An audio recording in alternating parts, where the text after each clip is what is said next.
Hey there, meteorologist Jamey Signals. I'm giving you a weather update here. The worst of Sandy still yet to come, okay? We've got a lot of wind coming our way, and unfortunately, high wind warnings out for a good part of the area, basically the foothills, Roanoke Valley, and west through Tuesday night. Not just going to be a tonight thing, although the worst I think will be tonight. This will last for a long time, some 36, 48 hours, so we're going to have a lot of wind to deal with. Now I want to show you what's been going on. You can see Sandy starting to make an approach here, still looking like a hurricane, still is a hurricane.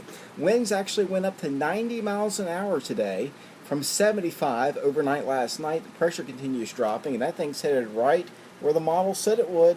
Southern New Jersey, around the Delmarva, just on the north end there. Already a lot of action going on there in terms of storm surge and destruction. And you can actually see, let me zoom you in here as Kevin just stays on the monitor there, that we did have some 30-degree temperatures and some snow in parts of the New River Valley. I will let the computer catch up here. I've been bogging it down all day today, but basically up and down the I-77 corridor into the New River Valley, dealing with that snow, and that'll continue to be a factor for us as we go into the night tonight. Rain can mix with snow at times, even in the Roanoke Valley, but it may be flurrying or snow showers may pass through the area, but they're not going to stick unless you get way up in elevation. And that includes West Virginia, where 1 to 3 feet of snow for the Greenbrier Valley of West Virginia, Tazewell County, Giles County, Grayson County, getting in on some of that. Maybe the higher elevations across the NRV above 3,000 feet. The rest of us looking at maybe a coating, and then east of the Blue Ridge, hardly anything at all. But the wind is the big story. So let's look at this. Sandy has now begun the merger here with our upper low. We had this upper wave come through here. This is the jet stream, and notice now the higher wind is on the east side.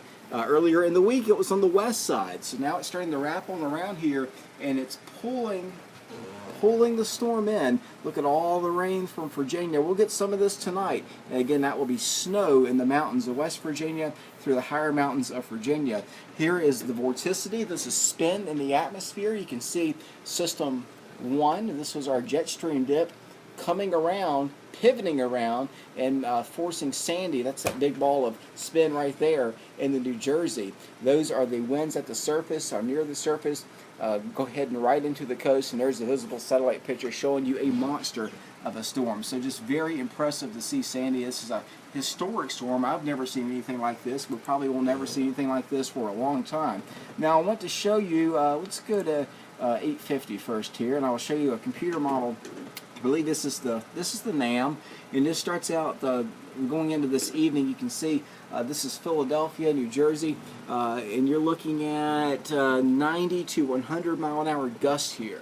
90 to 100 miles an hour. As we look at the Roanoke Valley, we get on some of this, but this is just above the cloud layer. This is at about 4,000 or 5,000 feet up.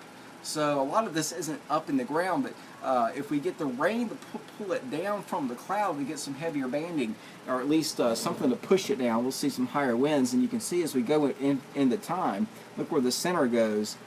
Not too far away from the District of Columbia in Winchester, actually.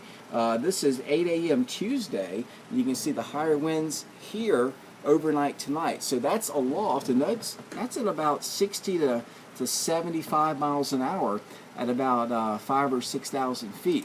If you go to the surface, the computer model doesn't translate quite that much, but still gives us sustained winds between 30 and 40, but we're going to see gusts up to about 50, 60, perhaps up to 70 miles an hour into the night tonight. So I do have, let's see, some safety tips for you here on the high wind warning that is in effect for the area. You can still see the rain falling out there in some parts of the area. This is what we're looking at here in terms of high winds, 60 mile per hour gusts, down trees, power lines. You want to make sure your objects are secured outside. Really, if you haven't done it by now, it's probably too late.